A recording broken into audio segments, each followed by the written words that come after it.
Hi. Hello. Welcome to episode 211 of Riter Radio. I'm Brad. Hi. How are things?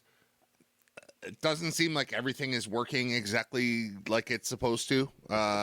Video-wise, a little countdown thing didn't happen. I usually do this little countdown thing. We'll try it again. I mean, now that I'm talking, I feel better about things not working because at least I can explain it away. But I could not do that.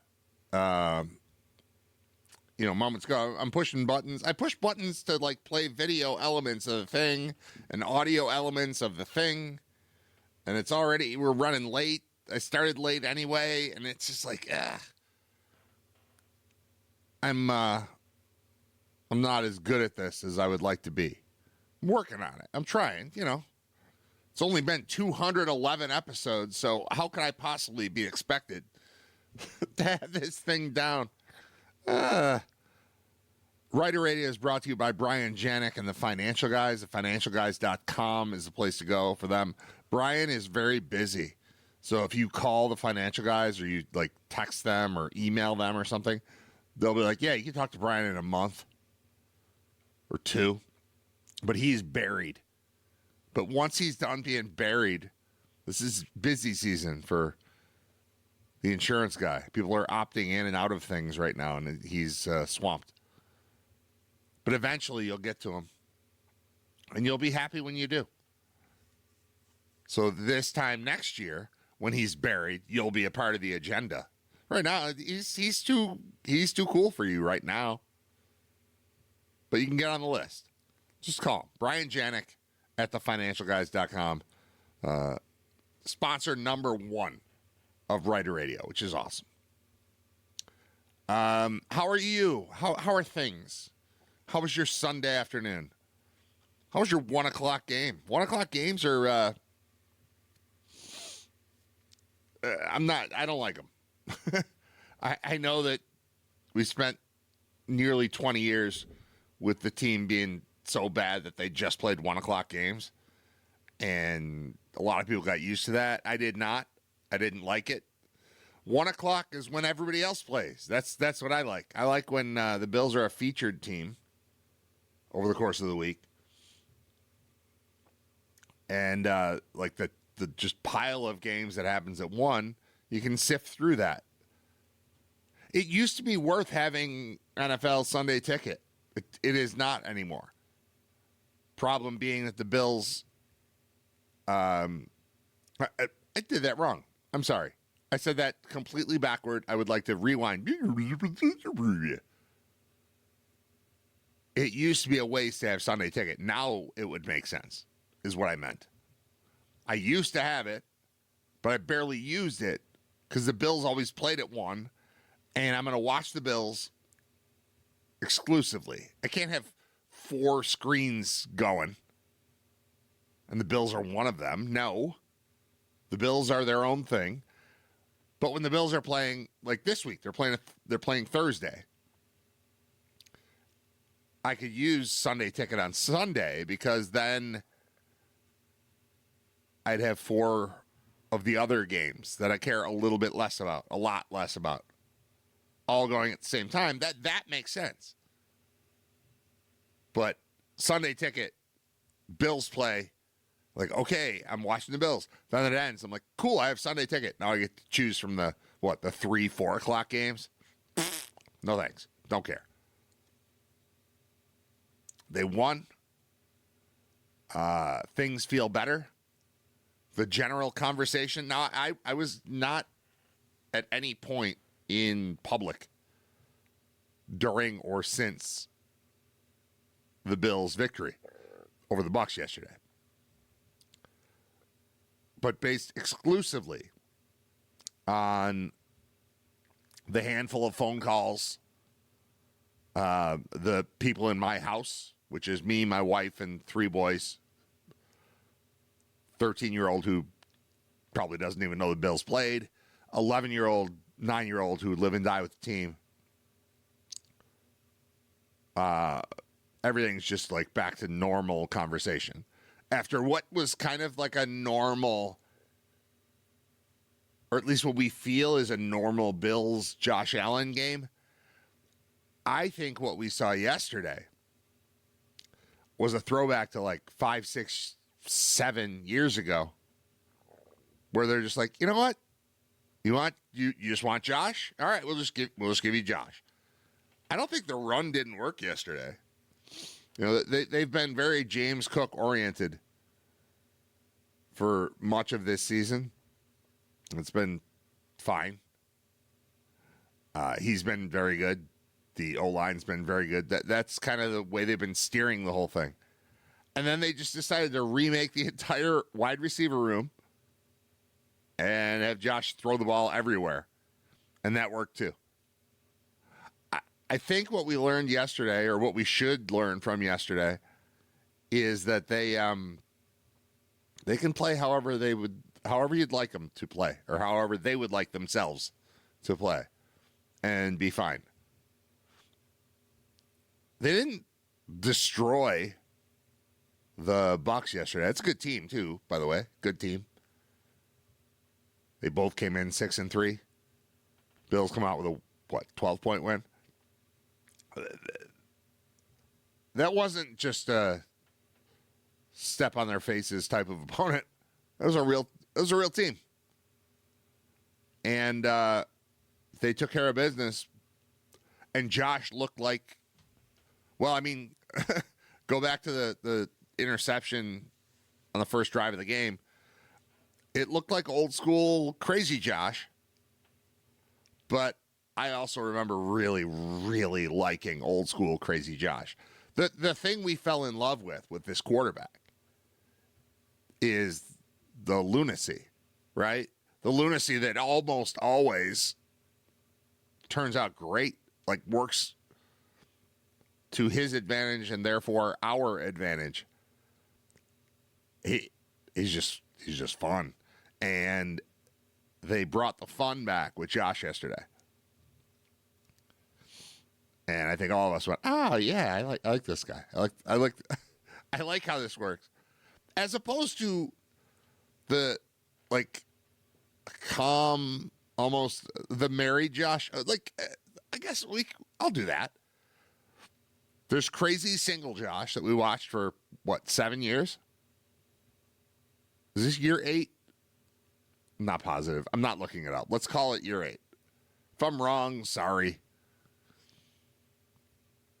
But we had 7 years of single crazy, Bachelor Party Josh. And now we've got married Josh. And I know he doesn't have kids yet. Right? I mean, I don't know that. But at least publicly, there are like no children. He's a guy who got married. And now he's acting like, and the Bills are acting like, he's more responsible. He's calm. He's in control. It all makes sense. Look, man, I love it. I love it. I love the calm, sensible version of the crazy wildebeest at quarterback. But I also really like the crazy version. And from the start, even the interception that was terrible. That was a flashback to, oh no, remember when he used to do this crap? Even with that, it's like, oh, well, this is going to be fun then, right? Wild child. Wild child out there at quarterback. And that means just slinging it, throwing it deep to dudes. The wide receiver room was entirely different from what it usually is. It's all new dudes. Not all, but mostly. I mean, Shakir was there, but then like all the new guys show up and we forget about Shakir. What do you have, a catch? Maybe? I have to look that up. I don't know what the stats. I should have a box score open on my screen. Hold on. Stick with me. It's Riter Radio. The Bills won. We're happy about that. Scott Wilson will be on the show a little bit later today. Like half an hour from now, something like that. All right. Bills box score.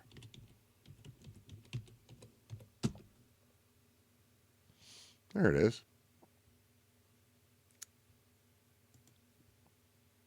I want to see the receiver numbers.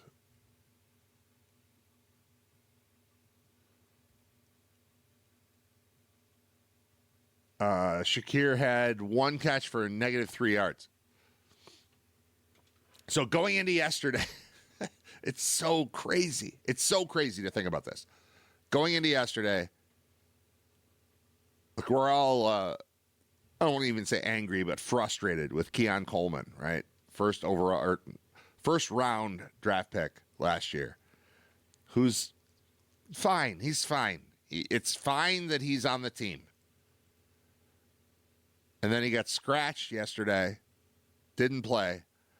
And then eventually it comes out that he missed a meeting on Friday or something, and it was a disciplinary situation. I don't think anyone cares why that happened. We just care that it happened.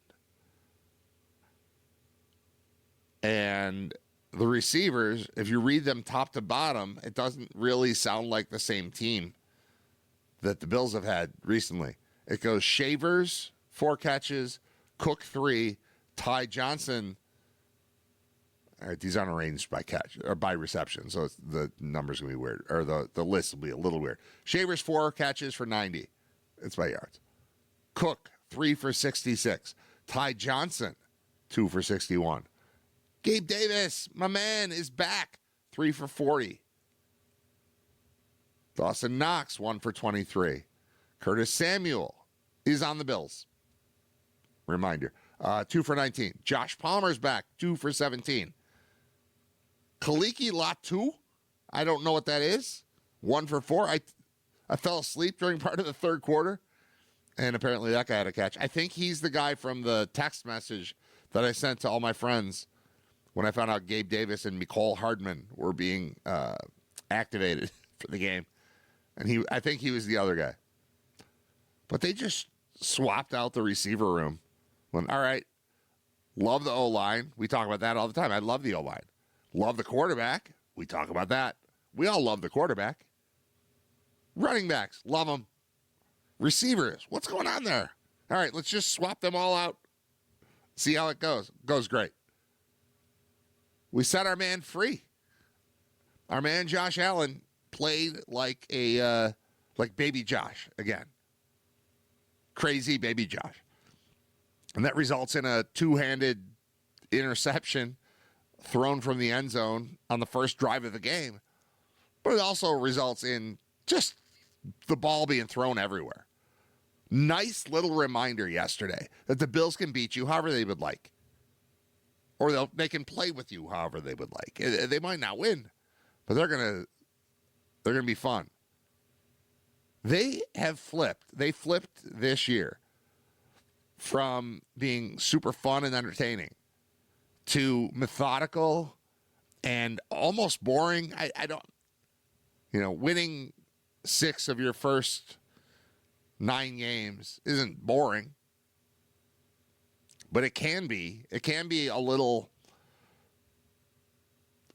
I don't know, tried and true. It's like a vanilla. It's been a vanilla type of season because Josh has gotten better. He's still a lunatic. He's still incredible. He's still capable of doing super stupid fun things. But he doesn't have to. We got this Cook guy who just runs for 117 yards every game and a touchdown or 2, and it's been that. And you don't have to make him Josh, the be-all, end-all. Every single play is him putting his life on the line. You don't have to do that anymore. Yesterday it felt like a hall pass. Like, all right, Josh, you want to just go nuts? Just go do the stuff you want to do? Go ahead. We've been coaching you to do the stuff that's smarter, but for a day, because the fans we're getting restless. We as a community have become restless with this dull-ish version of the Bills. Josh, go remind everybody that things can be crazy. If you get a chance, go throw for 3 touchdowns and run for 3 touchdowns like no one but Otto Graham has ever done. Go do that again. So now it's Otto Graham once, Josh once last year, Josh yesterday, with 3 touchdown passes and 3 touchdown runs in the same game. Go do Go justify everybody who took you first in the fantasy draft, Josh. Go make that happen. Doing all the commercials and all the stuff. Go do all the crazy things that made us love you. Like, I appreciate soft, married Josh. But I miss crazy Bachelor Party Josh. And we got Bachelor Party Josh yesterday. And it was awesome. They only won by 12, which means there were some defensive problems, obviously. Again, or still. But watching that dude go nuts is what we signed up for. What we've been enjoying since 2018. And he was that guy yesterday. He was almost rookie Josh. Maybe second year Josh. Probably second year Josh. Little more under control. But he's been under control since what, 2020? 18 and 19 were lunacy years that made us fall in love with him. And he was that yesterday. So just a little reminder, he can still get frisky. And frisky Josh is very fun Josh. So that was great, man. I loved it. I loved watching it. I love knowing that that's not what we're going to get every week. But it really felt like there was a substitute teacher or something. It's like, all right, we're going to screw around today. We'll get back to normal soon. But today we're just going to go nuts. And that's what yesterday was. Yesterday was deep passes. Deep pass to Tyrell Shavers. Like right off the bat. I don't even know who he is. Catch the ball, crazy man. Okay, it worked. 4 catches, 90 yards, including that 43-yard touchdown. Long touchdowns. That's Josh. Craziness. Lunacy. Fun. That's more like it, says everyone. Says like my dad in a text message. Yeah, that's what I like. You're right. Just score all over the place. Just sling it. There's nothing he can't do. There are a lot of things he shouldn't do, and very often he doesn't do because he shouldn't do them. Yesterday was just, I don't know, just go ahead. Teacher's not here. Just go. What do you want to do? Sling it. It was awesome. The most frustrating thing, I think, as a Bills fan this year, is looking at those receivers and going, well, I recognize a lot of the names. I've seen some of them, most of them, make plays. But if I'm throwing the ball to somebody, like reliably, it's Shakir. Shakir is the most reliable receiver on this team. If you don't count Kincaid, who didn't play yesterday, he might be a part of it too. But as far as like just being sane and taking what they give you and doing what we can, Shakir, Kincaid, that's the game plan generally. Get the ball in the hands of Shakir and let him make a play. Get him the ball, he makes up yards afterwards. Get Kincaid the ball, usually not a ton of yards afterward, but like he's open down the field. So you want 18 yards, that's Kincaid. You want 3 yards with the potential of 64 yards, that's Shakir. Kincaid didn't play yesterday. Shakir caught 1 pass for -3. And Allen still threw for 3-something. 317, 3 touchdowns. And ran for 3. That was fun. That was fun. If you're a season ticket holder, congratulations on attending yesterday's game. I didn't like how the weather looked. I wouldn't have gone. The games are all on television, so I don't need to be out in that. But you should be rewarded once in a while for being a part of that. And you were. If you're a Bills fan, you went yesterday. There was a party in Orchard Park. 1 p.m. Sunday afternoon party. You attended. Congratulations. That was fun. I don't know what this means, what yesterday's game means for the future of the team, what it means for for this season. But here's what I take out of it. And, if I'm wrong, oh well, doesn't matter. It's just a dude talking. I think it just reminded all of us that they can do whatever they want. You've got Josh Allen as your quarterback. You can play that kind of game anytime you would like to. That was a good team, and they got to do the crazy Josh stuff. And yeah, defense was bad with the ground game again. Sean Tucker, never heard of him until yesterday. 19 carries, 106 yards, pair of touchdowns. Rashad White, 10 carries, 51 yards. So the two guys combined for 29 carries, 157, and a couple scores. Baker ran one in. Baker Mayfield, he had a touchdown. So, gave up 3 rushing touchdowns, gave up 32 points. Doesn't matter when Josh Allen's slinging it like he did yesterday. And that's not like the safe version of Josh that I think is the best version of Josh, but it was a nice reminder of what that dude can be. And just made us all comfortable and happy.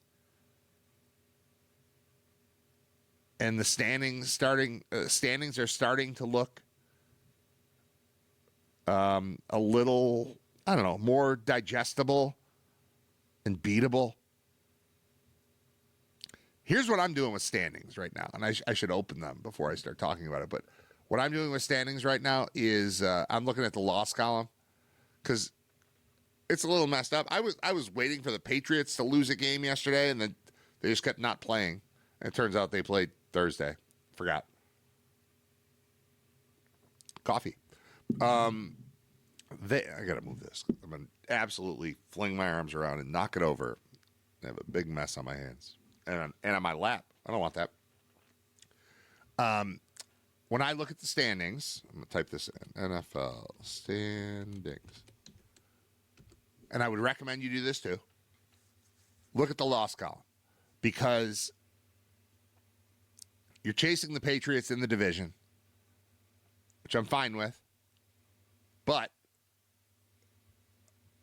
it looks way worse than it is because the Patriots are 9-2.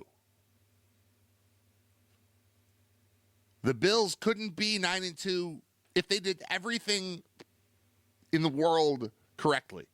They could not be 9-2 right now because they've only played 10 games. So will the Patriots lose another game? I'm going to say yeah because, well, the Bills are coming for the division. So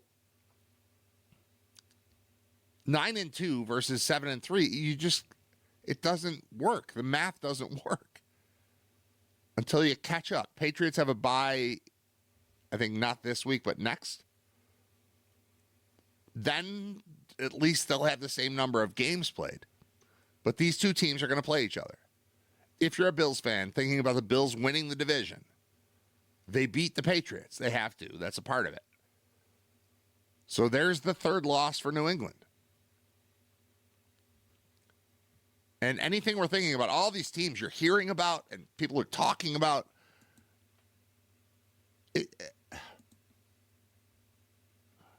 nobody has one loss. Everybody's got 2. The Bills have 3. So there are 3 teams in the AFC with 2 losses. The Bills have 3 losses. And then there are a handful of teams with 4, and then 5, and then 6, and then no 6, and 7, 8, 9. The teams you're competing with: Broncos, Patriots, Colts. Patriots at the top of that list, of course. But even like the Broncos were playing the Chiefs yesterday. And I can't help but root against the Chiefs, who now sit at 5-5, which is awesome. Or with the Texans. The Ravens are 5-5 too. Great. Love it. Playoff seeding right now. If they started today, they do not. But if they did, Texans, Chiefs, Ravens, all 5-5. Awesome.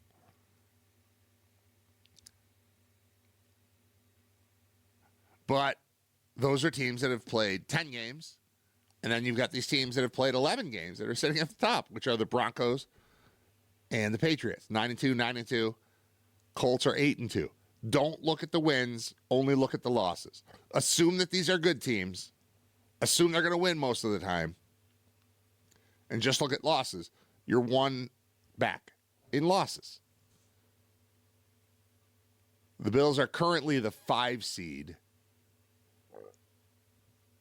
Because the Patriots are 9-2 and they're the 2 seed. Behind the 9-2 Broncos.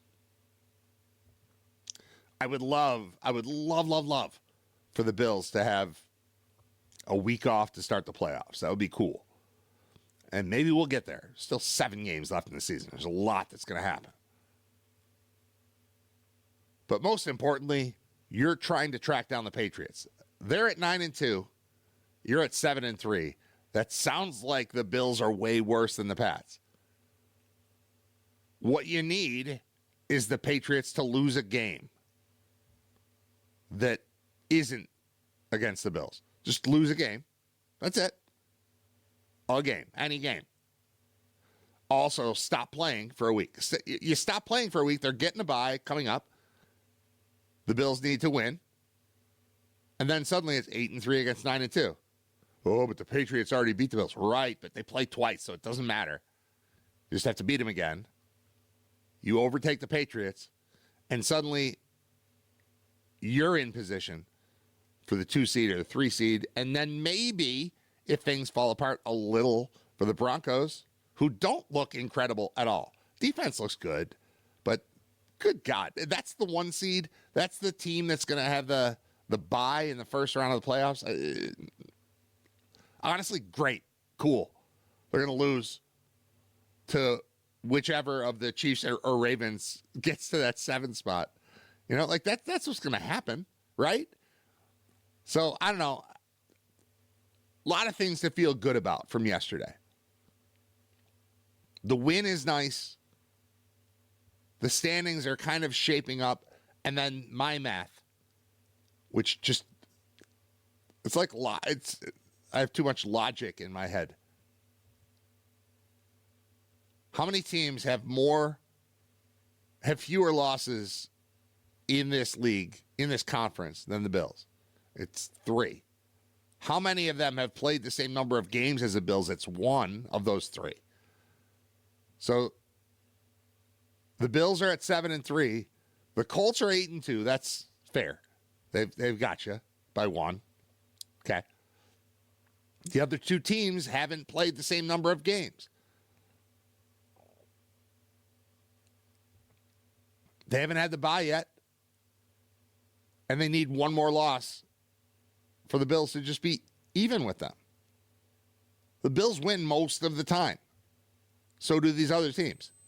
But they lose sometimes.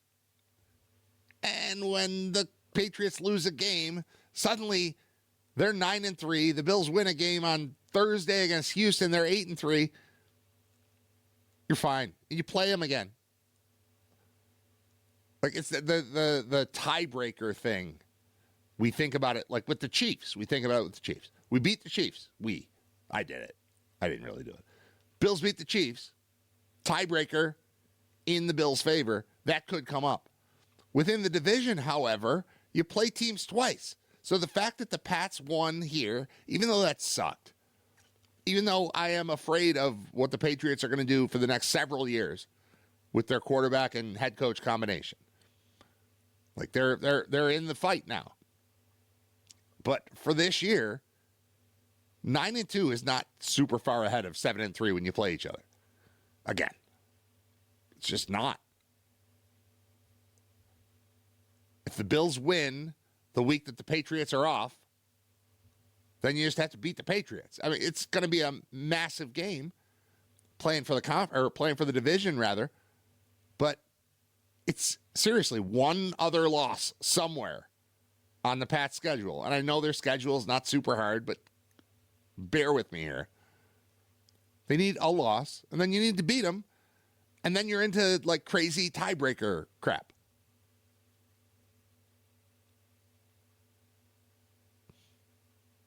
So that's what I'm thinking about. I'm thinking about the math of, I'm thinking playoff math today. After the Bills went out there with an entirely new group of wide receivers in week 11 and look 1,000 times better offensively. The crazy Bills, the crazy Josh Bills still exist. You can always just turn into crazy. And when things get wild and things get loose, I've got the best player that I've ever seen on my team. My team being the Bills. So that was fun. It was fun and made me think very positive things, despite the fact that look at the standing. All right, let's say the playoffs did start today. If they started today, the Broncos would have a bye. The Patriots would play the Jaguars.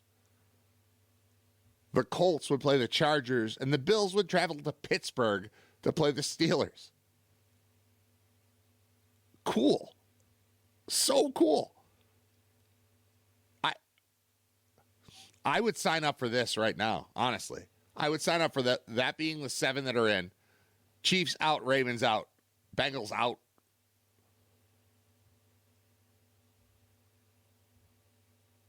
This conference belongs to, for the past several years, the Bills, the Chiefs,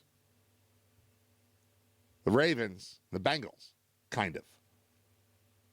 The Bengals are the kind of. The Bengals are 3-7.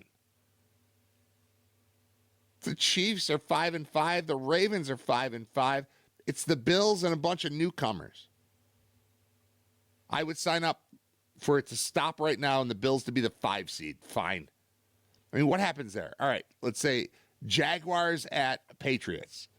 I think Patriots win. Chargers at Colts. I don't know. I don't believe in either one of them. Colts had the ground game. We'll go with the Colts. Bills at the Steelers. That's Bills. So then that's Bills at Broncos. Great. To get to the AFC Championship game, you have to, right now, win in Pittsburgh and then win in Denver. Fine.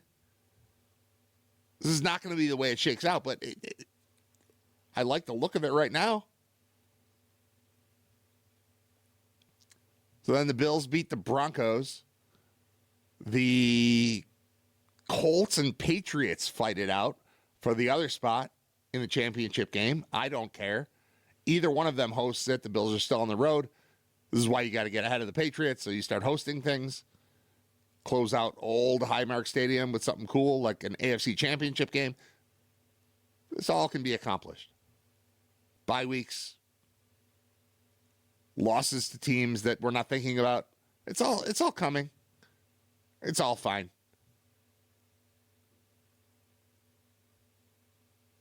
I feel good. I feel very good. I didn't turn my light on. My fancy. Hold on. Is this ready to go? Let's try this. Hold on. No. No. Ugh. That one. There we go. All right. So that's where we are. It is Riter Radio. It's episode 211. Chill. That was a 311 joke. You get that one? That was me as A. Martinez from 311. I told my story again recently, my New Orleans story. I went to there's this bar in New Orleans called The Dungeon, and it's kind of like a secret speakeasy type of thing.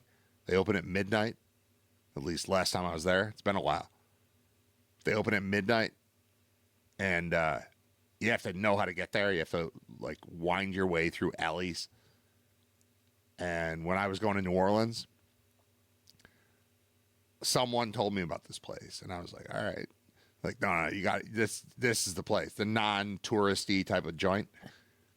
Like, okay, they open at midnight, and I went there, and I was there in, good God, it was so long ago. It was right after 9/11, so it was 24 years ago. Holy crap! I went to this place and hung out, and that's where I met Nicolas Cage. He was there. It was like 12 people in the bar, and one of them was Nicolas Cage. You really do have to know how to find it. But somebody informed me, and I found it, and it was cool. And then the other time I was there, 311 was there, and Alien Ant Farm. Not like to play a show, just they had played a show somewhere, and then they came there because that's the coolest place. So they're at this bar. It's a tiny little joint. I don't remember why I'm talking about it right now, but I know that it came up recently. Whether it was about meeting famous people or knowing secrets and like not being a tourist, whatever it was. I went to this place in October of 01 and met Nick Cage. And then I went there again in February of 02 and saw 311 and Alien Ant Farm.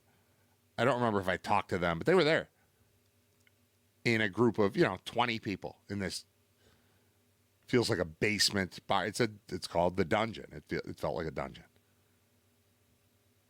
I don't know why I just told that story. I apologize for the digression. Diversion? I don't know, man.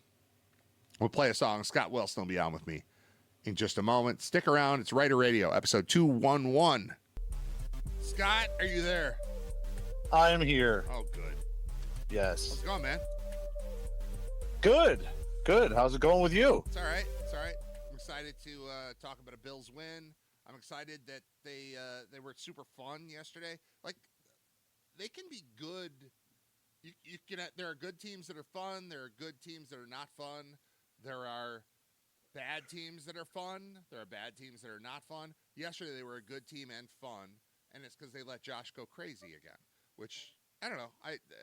It's just a nice reminder that is a possibility at any point for them to just be like, I don't know, turn it over to the crazy guy with the big arm.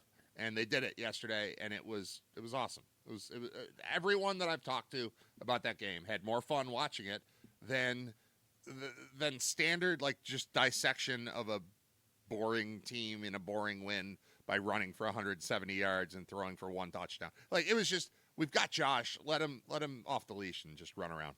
It was great. Yeah, he was incredible. I mean, he's now the only player to ever have multiple 3 touchdowns on the ground, 3 in the air games. So that's something. Yeah, he's got that in him, and they let it out. And I think that there's a lot of layers to that win. First of all, just getting the win, keeping pace with the Patriots. But like you said, that they had that game in them, and Thanksgiving is in a week and a half here. And, this is about the time where we can start to really accurately say and talk about what these teams in the NFL are. You get to Thanksgiving, what's what. You know what's going on. And I think it's something that the Bills have had a couple of these types of games, and their main competition has been the Chiefs. And the Chiefs have 5 wins this year, but they have not had this type of game where their offense, just everything is clicking. They're putting up massive numbers, where you say, oh, that looks like the old days. Everything has been they've had flashes of that, but it hasn't been a game like that. So I think that that's a big event when I'm sizing those 2 teams up, and I'm sizing the Bills up against the other teams in contention in the AFC. I think that that's the thing that I would come back to is the Bills still have that game in their arsenal, and not a lot of other teams do. Right. That's what's going to make them different. It's just the reason why you like it to be a little bit more consistent, because then you run the risk of, well, if everybody's having one off day, then you're stuck. Like if Josh is out there and it's a hurricane or, it's something crazy, you're stuck. But the second thing is, I think that there has been an attitude shift. And again, I think that it comes with the time of the season here where it's getting Thanksgiving. You're seeing it from the coaching staff, and I think it has trickled down to the players. And that's Keon Coleman. Like, yeah, dude, he's still kind of young, but it felt very much like yes, we can have fun here. Yes, we have players that do have fun here. We do not need you on this team.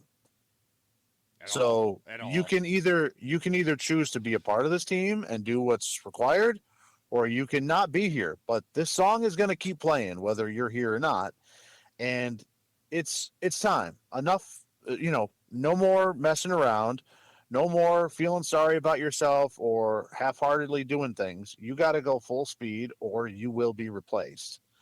Um, and I think that message was trying to be delivered to him, whether or not it is or not. Yeah.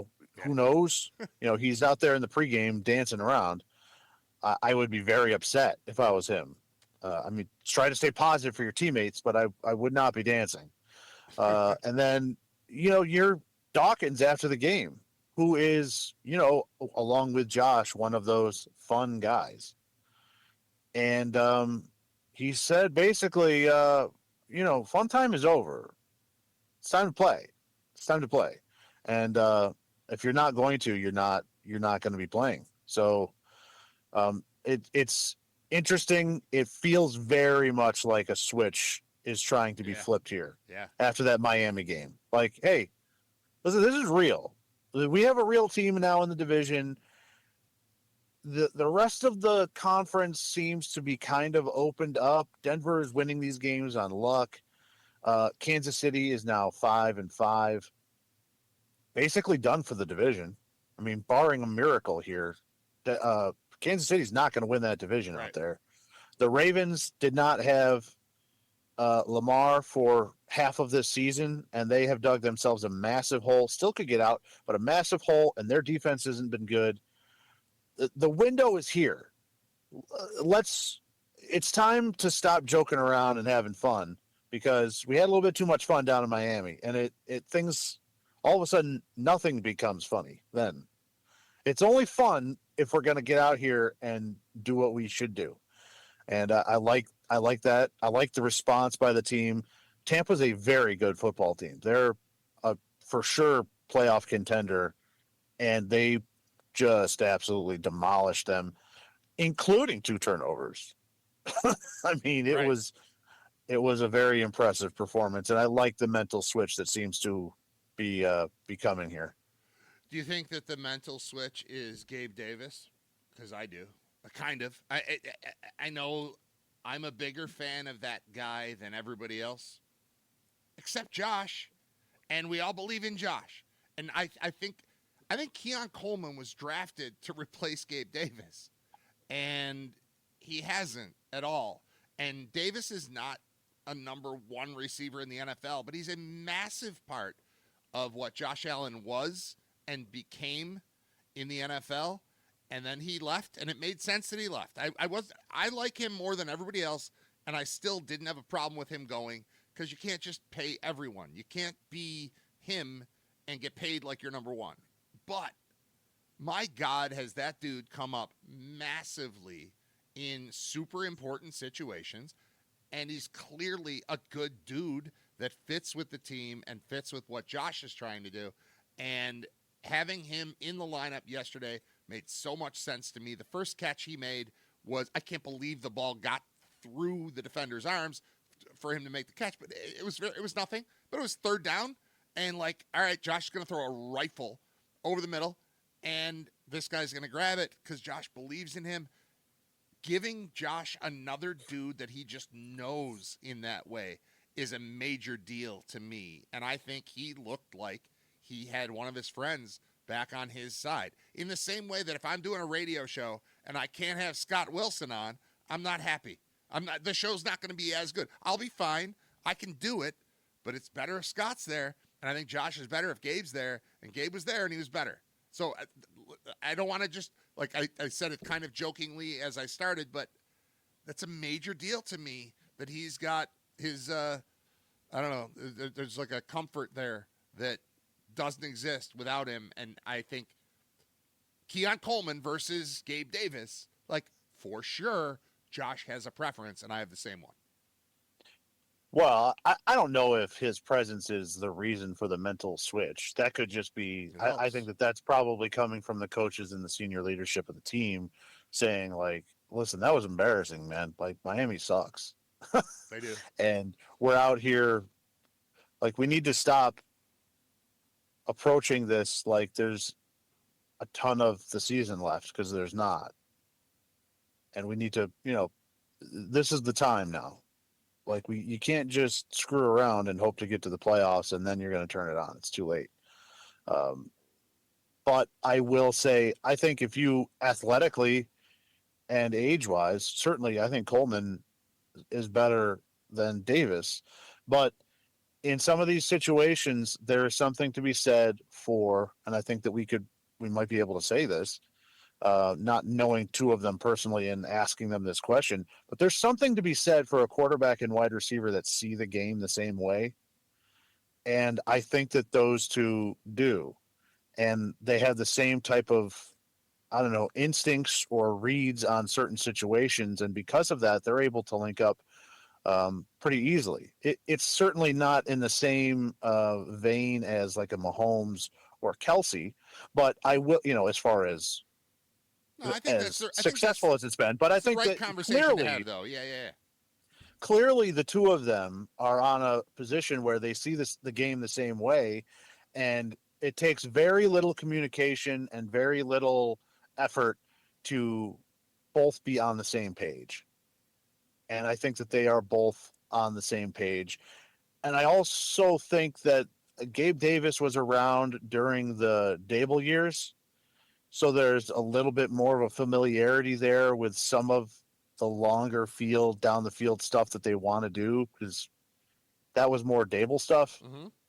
than Brady. I mean, Brady certainly has the ability, go back and watch LSU in 2019. Yeah, He they can throw. figure out how to throw the ball deep. Don't worry about that. But still, in the way that they've been running it, it's been different. Um, yeah, just adding him in where Josh feels comfortable, and then Hardman in just as a guy who can try to stretch the field a little bit. Palmer was back this Yeah, week, that helped too. Yeah. which I think helps as well. But also no So Kincaid. Keep that in mind too. So like they swapped out a part that they weren't using very well, but also swapped out a part they were using very well, and still made some magic happen yesterday. yeah, it was an impressive performance. I liked that I think that they did a pretty good job getting the ball to the running backs in the passing game. Yeah, I'll Obviously, say. obviously the long touchdown there on the swing pass was nice, Yeah, that was but cool. yeah, they it just felt like they had a different intensity about them, certainly than they did against Miami.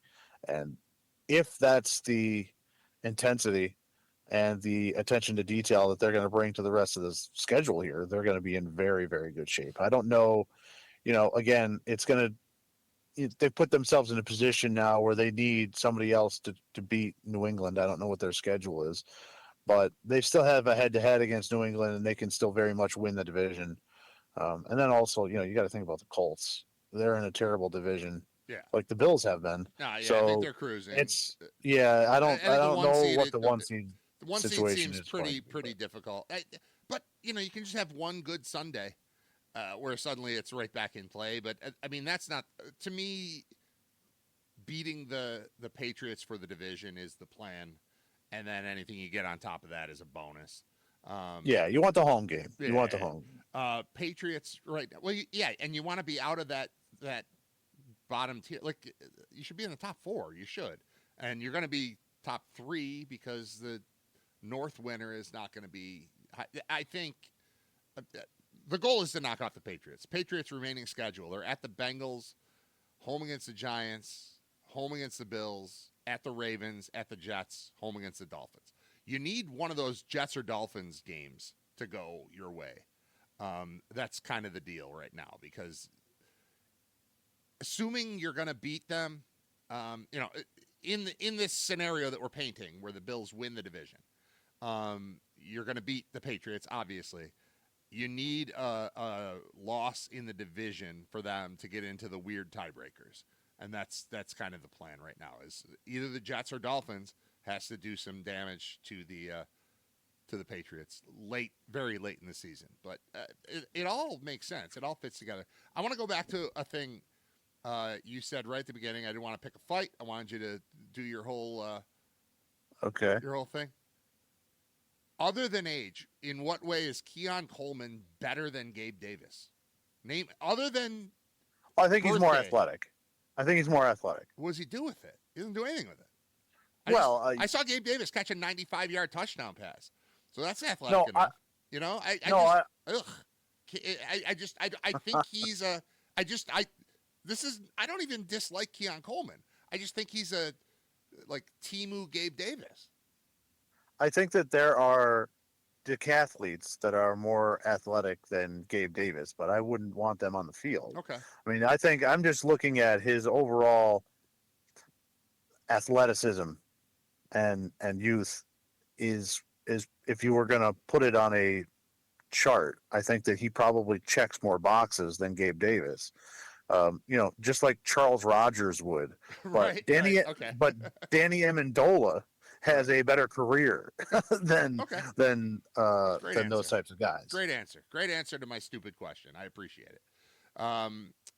Jameis played for your Giants, and I think that was fun. And it came down to a pass in the end zone, which is either going to be caught by his team or the other team, and that's what he does. Yeah, first of all, the Giants got that Patriots game coming up. I think that they could be a little bit dangerous in that one. Yeah, let's go. So my guys are going to try and do the Lord's work there for you. Yeah. It was incredibly frustrating because, again, while Jameis isn't the guy that all of a sudden is going to turn the thing around and we're talking Super Bowl, or we're saying, wow, okay, yeah, this is the future. Or even that you would think if you're another team, all right, this is the guy that's going to get us to the Super Bowl. It's very frustrating to know how many games were wasted on Russell Wilson, where, again, they were good enough that if they had just average, competent quarterback play, they would have been able to win the game. Yeah. Winston had them in the red zone to take the lead or to tie the game in the fourth quarter, under 2 minutes to go, against the Packers, a team that is better than them. And here we are I needed 8.5 minutes of game time. They didn't even have to be on the field the whole time against the Bears. Could have won. And it leaves me scratching my head saying, what the hell was going on? I don't know. Clearly it's a Dable decision because the first thing that happened was he left and they're like, Jameis is starting. Yeah. Russ is not playing in this game anymore. I don't know. I don't get it. I don't get it because I really like Dable. I really trusted him. And it makes me totally change my mind about, as I said last week, he's got to go after that. Yeah. Putting in an hour. We had you on, and then an hour later he was fired. Yeah. So the Mara family was listening. Mara family is big Riter Radio people. I can see that. I don't. It's very frustrating. You look at the Chiefs game. They were in the Chiefs game. They could have beaten the Chiefs, but they had Russell Wilson, so they automatically could not beat the Chiefs. Instead of having Jameis Winston there and being able to throw the ball, it's really upsetting. It makes me think back. If Jameis Winston starts the season, or if Jameis Winston, it would have to be if Jameis Winston starts the season as the quarterback. We probably still haven't seen Dart yet. They can probably still stick to the original plan and not have played Dart yet, which was, I think, can we stay afloat and then get to the second half of the season and then we'll put him in so he doesn't have to play the full schedule and, play all the good teams in the front end of the schedule and get a concussion. But that had to go out the wayside because we had to watch Russell Wilson play like crap except for 3/4 of one game against the worst defense in the league in the Dallas Cowboys. So, it's That among some other decisions, but that among all, I think, is what got Dable fired in the end. He played Russell Wilson. And then not only did he play him, if you say he's a veteran and I'm going to play him week one because I owe him that respect, just to at least see what he can do. Okay, I'm fine with that. We're not Super Bowl contenders. I'm okay with that. You throw him out there and he does okay. It's not like there could be worse guys to learn from for Dart than Russell Wilson, sure. But to keep going to him and then to keep putting him back in the game after he's clearly terrible is as I said last week, it's professional malfeasance. Like you just can't do it. You're watching the same game. He knows way more than we do, but does he? Because we saw because he kept throwing this guy in there and he sucks, and it cost his team so many games this year and cost him again. So I think it's going to be interesting. Maybe with the concussion situation and this season over, I as a fan would like to see them play this very cautiously with Dart. I have no reason to rush him back in. I do want to see him play again this year, but I have no desire to have him. Like, I can give him 2 weeks off and feel fine about it. At this stage of the game, I'm fine with Winston playing. I think the team, at least the other players, would at least believe that, all right, we could win with Winston. That's going to at least keep everybody else playing. It's not like you're playing Tommy DeVito where everyone's like, oh my God, unless this guy finds gold in the Meadowlands, we're definitely not going to win this game. So, I'm in no rush. I know that Dart's good. I know what the deal is there. I'm excited about it.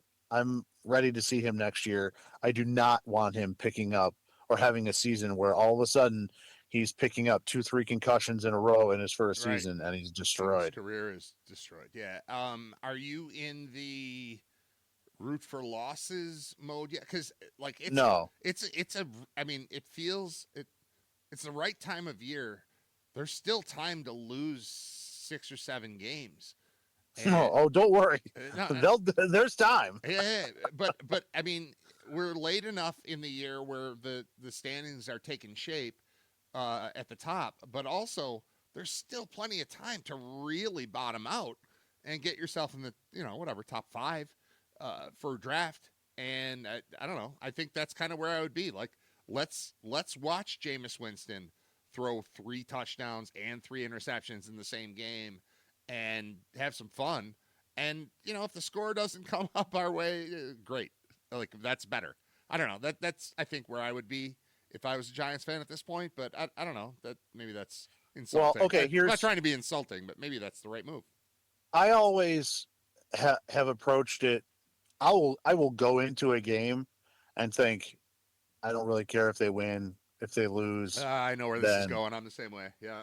If they lose, then we get the draft position. Right. And then they have the shirts on. That you have the sweatshirt, and they've got the shirts, and then they kick the ball off, and I'd like to rip the other team's throat out. I would like to. I would like to lose to the Dolphins today, and then they kick it off, and it's like, no, I would not. No, I definitely would not. So I'll take this. Again, I'll tie it into Dart. If my quarterback the last 6 weeks of the season, or whatever is left, what is there, 7 weeks of the season left? 6, 7. You did it. Is I did it. You did it. We did it together. Sorry. If it's Dart, I want them to win. I think that's valuable experience. Right. Yeah, that makes sense. I want them to win. If it's Winston, I, as a fan, would love to be able to watch in games. But if they lose, I will not be as sad afterwards. Right. That makes sense. I mean, but I think if you look back at when Eli Manning took over for Kurt Warner his rookie season, they lost some close games with him there. You started to see a little bit of it coming around, and then at the end of the season, they had a big win over Washington. And it was one of those where, did it help anything to win that game? No. but it felt like, okay, It's a moment. the quarterback is there. They won, and I think it helped his career and the organization to have that win and to be able to go into the offseason building off that. Yep. And if it's going to, again, if it's Dart, I want him to win those games so that my quarterback gets the aura, gets the buzz, gets the feel going, and they can go into the offseason. It helps with free agents. Like, hey, all right, not sure what we're doing at coach, but either way, we're going to have this dude. Well, it helps with coach too. We talked about this last week. It helps with coach too. Yeah, this is going to help. This is how Vrabel winds up in New England. It's like we've got a pretty good idea that this is really a guy. So if you'd like to come in and work with him, we can go forward. And I feel like the Giants are going to be in that same situation as they're looking for their head coach, and they probably have an idea of what they're trying to do. I would think. It's not going to happen right now, but I think Dart being in place is a massive win for the organization as they attempt to fill that head coaching spot. Have we talked about the GM still being there? Is Joe Schoen, is Shane the guy to pick the next coach for the Giants? For you? Well, he is right now. Yeah. For me, I agree with some of his moves. I don't. From what I have read and seen and heard, I'm going to start with the Saquon situation. Yeah. I think Shane wanted to trade Saquon. And I know that because I know people that know him, and I personally asked them to tell him to trade Saquon so that we can get the draft capital. And the response was, "Are you taking credit for the Saquon trade? Is that what I just No, heard? they didn't trade him. That's the point. I think the owner was heavily involved in the Saquon situation. What I'm saying is... Wait, they didn't trade him? What did they do? How did that happen? He was a free agent. They let him go. They just didn't re-sign him. Okay. Yes. Okay. Sorry. They franchised him and then let him go. Okay. They said, we're not going to franchise him a second time because the second time you get the double. It's like double. It's like a massive penalty. You just tricked me. You talked in a circle and you said wanted to trade Saquon. I was like, okay, I guess they traded him. I didn't think they traded him. And then I don't know. I got confused from you talking in circles. Okay, yeah. So here's let me try and clarify. Mess with me, man. They weren't going to sign him. Correct. I said trade him. You're not going to sign him. Trade him. I said I think they should trade. I think they should trade him to somebody that knows Joe Schoen. And I know I remember who you that were that talking person. About. I know that person said to Joe Schoen, Brandon Bean. My buddy's a massive Giants fan, and he said it's okay to go ahead and trade him. And I was told the response was, we're working on it. And then through the Saquon documentary, it kind of, and through the Hard Knocks, it very much appeared as if the owner stepped in and said, this is our guy. He's Saquon. He's our most popular player. Everybody loves him. Don't trade him. Well, then you get in a situation where you didn't trade him, but the people making the decisions don't want to pay him the money. So they're stuck. So I think that there's a little bit of that going on, that I think Mara and the ownership was involved in some of those decisions that is kind of coloring my impression as far as what they're doing. I agree with not re-signing Saquon. They weren't good enough to pay him that money. He wouldn't have a 2,000-yard season with the Giants last year. He would have had 650 yards and gotten hurt in week 7 with the Giants last year because he's got to play every game on the turf at MetLife, and they were terrible. And they didn't have a quarterback. So, I agree with those decisions. I agree with a lot of the draft picks, but I think he's still there because they view it as a failure in coaching, that he has assembled enough talent that they should be winning games. And at a certain point, it's hard to argue because they keep getting up by 10 points or more in the fourth quarter every week, and then they lose. So It's not like there isn't anything there. It was, if you watch Hard Knocks, it was a good decision there to take Malik Neighbors that high in the draft when they couldn't trade up and try to get Daniels or Drake May, who I think they would have taken if they could have taken Drake May. I think they would have taken Drake May in that draft. Sure. Again, of course, they could have had their pick if they had not beaten won a late season game that we were talking about, like that situation. Yeah. They did that to themselves twice in a row. They would have had Cam Ward this past year, which I don't know, maybe it worked out better. Jackson Dart seems to be better than Cam Ward right now, but I'm okay with Shane. I think that he's made, there's some good picks. There's also some bad picks in there. I don't know what Kayvon Thibodeau is. I mean, I know that he's a first round pick and a top 10 pick, and I treat him as such, but he plays hard, but he certainly doesn't have the production for somebody of that spot. Evan Neal sucks. Couldn't play him. Could not play him. Couldn't play him. So, and again, that's another top 10 pick. It's the last two drafts. I think they've done a very good job of bringing guys in. And he still did have to dig out of the cap nightmare that was the Gettleman years, those first two seasons. So, I think he's probably going to retain his job, but at a certain point, just like with Dable, the record speaks for itself. Someone's got to take that on the chin, and apparently it's going to be only Dable. And I don't know if that's necessarily completely fair, but it seems from the outside that there's certainly enough groceries there to make a meal, and there's just no food. There's no food coming out of the kitchen, and that's kind of the way that they're approaching it. Well put. I think that I think as far as the coach is considered, I don't know what they're going to do. The best thing they could do, and we've seen it with UB, which is hire a guy that has the head coaching experience. Lance Leipold, Pete Lembo now, those guys win. And they know how to win. They have the experience, and I think that they're a little bit more adept at having the CEO type of mentality and hiring good, solid coordinators to come in and do that.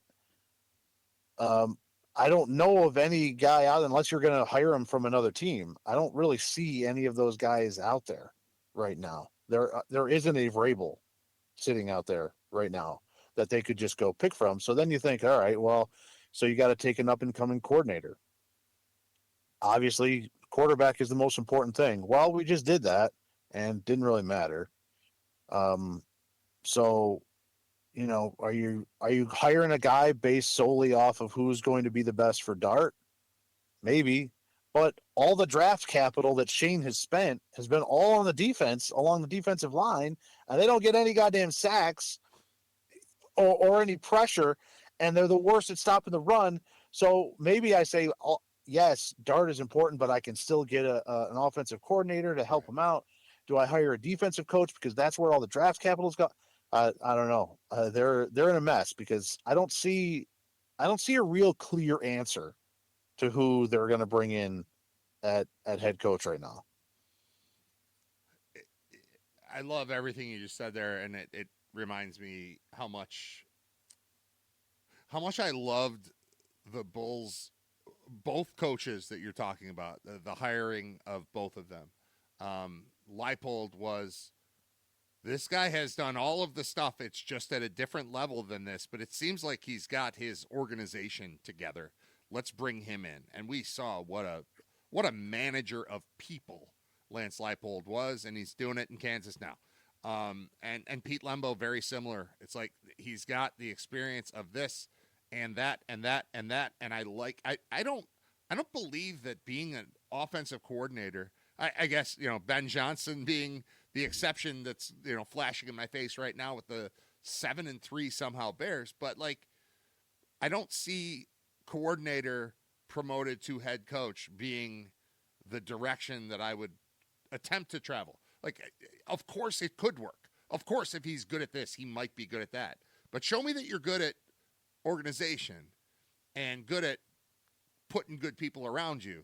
That's the guy that I would probably seek as a head coach. This is in general, not just for the Giants, but it just brings me to an overall point that, like, I loved when UB hired Leipold, and I loved when they hired Lembo, and both have proven to be very good hires. And it was because they had the experience as an organizer, as a leader, as a captain, as a whatever you want, CEO, leader of men and organized. Yeah. Like that's the part I want more than, wow, that guy's offense is good, he should be our head coach. Like that, if I'm an owner of an NFL team, which I'm pretty far from being, that would be the thing I would look for. If I'm I'm closer to being an athletic director at a Division I FBS university than I am to being an owner of an NFL team. But either way, if I get to one or the other, what I'm looking for is a leader who's organized more than I'm looking for, wow, your quarterback threw for a lot of yards last year, I'm going to make you my head coach. Yeah. And sometimes you hit gold on those guys. Sure. I mean, Parcells was an assistant, but it's also it's not the point. Right. It's also like trying to catch a comet. That's I don't know. It's there isn't that main off-season guy who you're like, oh, all right, Vrabel can come in here and do something. And I mean, Belichick, I guess, but I want no part of that. I don't think the Giants do either. They've been, I maybe if they were going to put him as some type of advisor, you know what I mean? Consultant. Like an advisory role or president of football direction, make up some type of crap where it's like a front office thing, but he's, just kind of hanging around and helping out. But I don't want him as the head coach. I don't want the drama. He's bringing the young girlfriend into New York City. I mean, come on. The amount of heat and media attention that they get with that girlfriend at Chapel Hill, North Carolina, right, is large. Excessive, yeah. And now put him as head coach of the Giants in New York City. It would be Lord. It would be a big thing. All right. What else is going on in your life? What'd you do over the weekend? We haven't talked to you since Friday. Anything new going on with you? What's happening? Yeah, it's been a big week. Went to Mount Pleasant last week. I did that. Came too. home. That's right. So Came weird home. That you're saying that because I went there also. Went to work. Then basically came home from work, and it was time to go to a soccer tournament over in Jersey. So we drove to New Jersey. Had a soccer tournament on Saturday. Just across the river in Philadelphia. How did you play? Well, the first day was not good. That was a joke. I was implying that you were the one playing in a soccer tournament. That was the I wish. Joke I wish. Can I tell you what? It's been a while. You'd kill those 12-year-olds. It's been a while since I played, but these 9-year-olds would have gotten a piece of my mind. Yeah. I would have had a weekend for sure. I would have been putting up a couple of hat. What's a double hat trick? 6. I would have been, yeah. Well, I know. There it is. I would have been able to score. But first day was not good.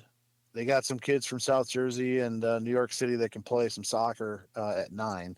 So those were 2 rather large losses. But then the second day we had a 2-2 tie and then won 3-2. All right. So better. Yeah, turned things around.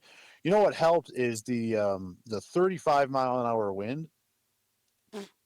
When you've got it at your back, that's a power. Yeah, kids start looking like Ronaldo out there. It's beautiful. You just have to hang on when you're going into the wind. It was one of those. All right, if we can end going into the wind, not down by like 6, I think we're going to be okay. And we were okay. All right, it was good. My son scored a goal nice. on Sunday, hammered one home from top of the box. Let's go. Curled it into the top. It was great. But yeah, Saturday, because we were right across the river from Philadelphia, the team all kind of went together, had different spots, different sections, because we couldn't buy like a section. But we went to the United States versus Paraguay uh, international friendly. And it's my first time seeing a soccer game in a soccer specific stadium. Yeah. That that was it was great. It was great. The seats, there's not a bad seat there. It's where the Philadelphia Union of the MLS play. There was probably, I don't know, a couple hundred empty seats. So that's pretty good attendance for a friendly in cold weather for the men's national team. It was a really good game, 2-1. US won. There was a red card in the game. There was a brawl just before the end of the game, benches clearing brawl. I mean, it was awesome, man. That's what you want. It was a surprisingly spicy exhibition match. Well, Yeah. just the fact that it's called a friendly and there was a brawl. I mean, that's fun to me. You know, like I'm not a big soccer guy, and no knock on it. I just have never. I don't know it. I don't know. But you tell me there's a friendly, and then there's a brawl. Like I'm listening. My ears have perked up. Yeah, it's, I know that you're not a soccer guy, but there was a lot of anytime the U.S. on American soil plays a Central or South American team, it tends to be very much. It quickly turns into a situation where it's like Sabres Leafs, where it's like 50-50, 60-40. Yeah. 60-40 Sabres. Yeah. So there was a lot of Paraguay fans there. So I think that kind of livened up the environment a little bit as well. And that was fun. Interruption. Especially do you think that the Paraguay fans are actually Paraguay fans, or do you think that all of Central and South America fans gathered to become? Because I think it sounds to me like more than Sabres Leafs, it's like Sabres Canucks or Sabres Flames, where you're like, I don't know, I'm not really, that's not my team, but I'm from there kinda, so I'm going to rally for this other team. I that sounds very anti-United States, pro Central and South America to me. Well, there may have been some of those. I don't know anyone from Paraguay. All of here's the thing. I knew they were from Paraguay because they all were carrying flags or had their jersey on. Okay. So that to me, like the jersey to me signals a level of fandom that is not made up. Yeah. Not made up. And then also you have to remember these South American teams do not like each other like that. Okay. All right. Like here in the US, there's like 5 different sports where you could be like rivals of something. And down there, that's this. There's one. Yeah. All right. It's this. So like, you're not going to find anybody from Argentina showing up to this game rooting for Paraguay. I remember when I was doing Sabres pre and post game in 05 to 07, there was a group of Canadian fans, it's probably 8 of them, that sat in the front row. They probably still have tickets. It might still be going on, but I remember this from being in the building, that when you played the Flames, they were wearing Flame stuff. And when you played the Oilers, they were wearing Oilers stuff. And when you played the Canucks, they were wearing Canucks stuff. And they sat in the front row. They attended all the games. And they just rooted for Canada, the country. So I could see rooting for South America, Central America, whatever. I'm not disagreeing with you. I believe you. But that did exist. Like they would be giant fans of the Winnipeg Jets for 5 minutes. And then a week later you'd see them and they'd be giant fans of the, whatever it is, the Flames. And so that existed. Well, I'll tell you, I think if this was a matchup against a club team, like just a pro team from a South American country, I think you could probably see a little bit more of that. Okay. The international flavor of the event, I think, is what changes it. Because again, like I don't like people, if somebody's there from Peru, I don't think that they're pulling for Paraguay. Right, because they don't know the anthem or anything. Right. And by the way, the Paraguay anthem, it's a banger. That's one of my favorite songs. It's like it's great. Fish played it last Thursday at I'm just kidding, not really. They've got they've got like a false finish in there, so it's like Ooh, that's nice. it's an instrumental for about a minute 10 seconds, and then it kind of comes down, and you're like, oh, all right. And where we were standing at the time, there was a bunch of Paraguay fans around us, and you're like, oh, okay. And and all of a sudden, everybody starts screaming Spanish around us. They're like, oh, it's not over. Oh no, okay. And then the actual worded part of their anthem continues the second half. So Wow. it was something. It was a fun thing to experience. The kids from the team all got to go on the field for the anthems. Really?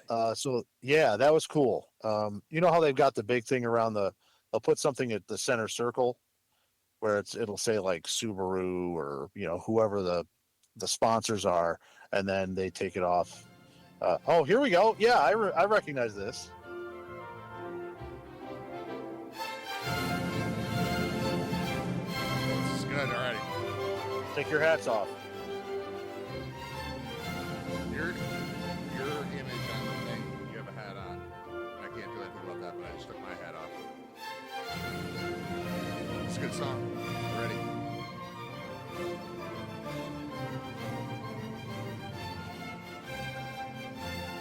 I got to choose between English and Spanish. I don't remember what I picked.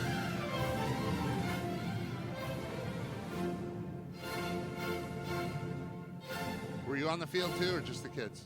No, just the kids. See, here we go. Oh, yeah. See? Yeah, you very accurately described it. All those pueblos de America. Y Fausto.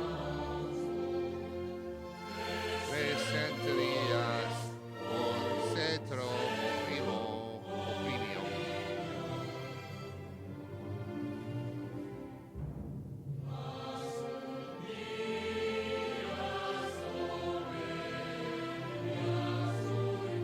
This is good.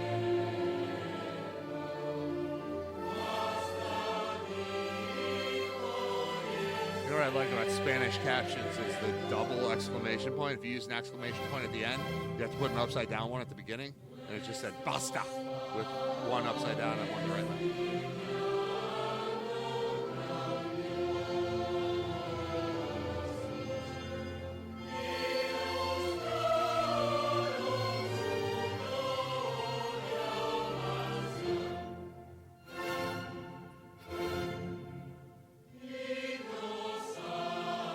We don't have to keep doing this. It doesn't seem to be picking up. The beginning was the hot part, and then once they got into the lyrics, it's a little sleepy. So Yeah, then they let the beat drop, and then things get. It just gets Yeah. gets a little dull. But all right, that was good. Yeah, so the kids got to go on the field for the anthems when the teams marched out there and everything. That's It was awesome. a cool experience for them. I was definitely jealous. I wanted to go up and be like, "Excuse me, I've been a fan much longer. Yeah, I care. I'm gonna go. I'm gonna do this. My son's just gonna stay here. Yeah, Thank they'd rather you." be playing Fortnite But right now. but they got to go out there and be out there. I mean, he was on the field for the anthem of an international soccer game. That was pretty cool. I've never done that. He had a good time, and all the kids had a good time, and they won. That's the most important thing. That's a nice little stadium they've got tucked in right next to the bridge there. So yeah, it was a cool weekend, other than getting blown out on Saturday. But Yeah. that all gets wiped away when you see All red that cards matters. and All brawls. that matters about tournaments is Sundays. I've learned from Little League because you play and you play and you play, and then on Sunday you're matched up with the teams you should be matched up with, and then you get to have some fun. And Yeah, so, yeah, and I yeah. I remember we ended Sunday, and I was like thinking, man, Sunday would have been a lot different if we had played these two teams on Saturday, because now we'd be talking about trying to play for that championship, Right. and then we'd be incredibly disappointed when You get annihilated. and that didn't happen. We had that. Where were we? Cedar Point. We had a tournament, baseball tournament last year this year in Cedar Point, and they only let the final or the top 4 teams out of like 16. Only the top 4 got to play on Sunday. We were 5th, but had we been 4th, we would have played the team that beat us 19-1 or something. So it's like, nah, let's go on the roller coasters again. It's better. It's better than playing. So it works out. These tournaments, they've got a plan. They've got a structure to them that makes sense. But Sunday is way more fun than the rest of it. Always. Yeah, yeah, no, I agree. And then again, the wind made it added a different element.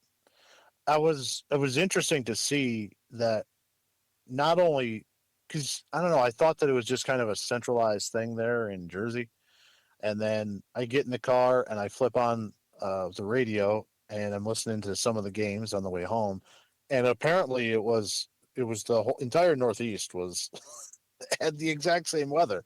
So I was like, oh, okay, Well, it was all right, mixed cool. extra point day yesterday. There were, I don't know what the number was, Yeah, 6 or 9 or something, like a crazy number of missed extra points. And it was all East Coast things where they're kicking, and it's just shifting to the right or the left. And it was crazy. So, yeah, it's not just you.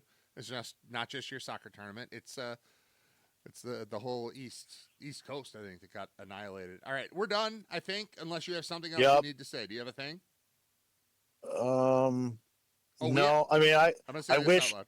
Go ahead. I wish I had made my my pick of the week. I wish I had gone with my South Carolina pick because Yep, that was a good one, but I didn't. I went with Indiana, and they I get it. took the air out of the ball there in the fourth quarter. I was very disappointed, but Yeah. I was gonna say, oh, this is rather than having to send you a text right after I'm done with this, we have to record a UB football podcast probably today, but it can't be right after this because I have a doctor's appointment.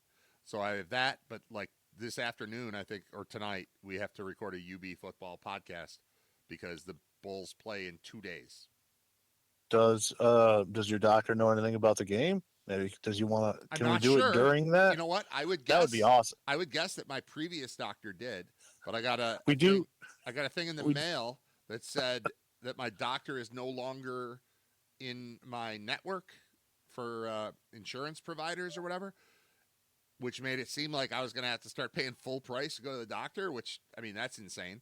So I was worried a little bit, but then I got a phone call and he retired. So I have a new doctor. I'm going to meet a new doctor today. He's never dealt with me. He doesn't know what he's getting into. There's a lot. There's a we lot going on. we do have a medical sponsor for the podcast. ECMC. Yeah, so maybe we could incorporate that in and say this is we're doing the first ever UB broadcast live while Brad gets his prostate checked, It's and the best we'll part of talk my about the afternoon, game. sir. I'm looking forward to that. No, that's what I liked about the other guy. He didn't touch me barely at all. Like he's like, you're fine there, right? Like, yeah, I'm good.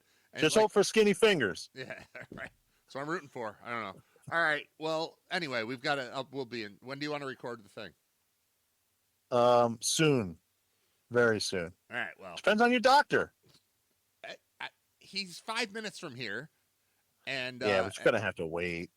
yeah, I know. I don't even. I have to find out what time the appointment is. It might be 12:30. It might be 12:45. It might be 1, something like that. But I gotta go because I got a doctor's appointment. I'm gonna take a shower so I Okay. smell nice for the new guy. Okay. Bye. Bye, Scott. Scott Wilson. It's Riter Radio. We're done for the day. Seriously, I'm gonna play a song. Then the outro. Thanks for listening. Episode 211 of Riter Radio, brought to you by Brian Janik and thefinancialguys.com. We'll be back tomorrow at 10 here on Riter Radio.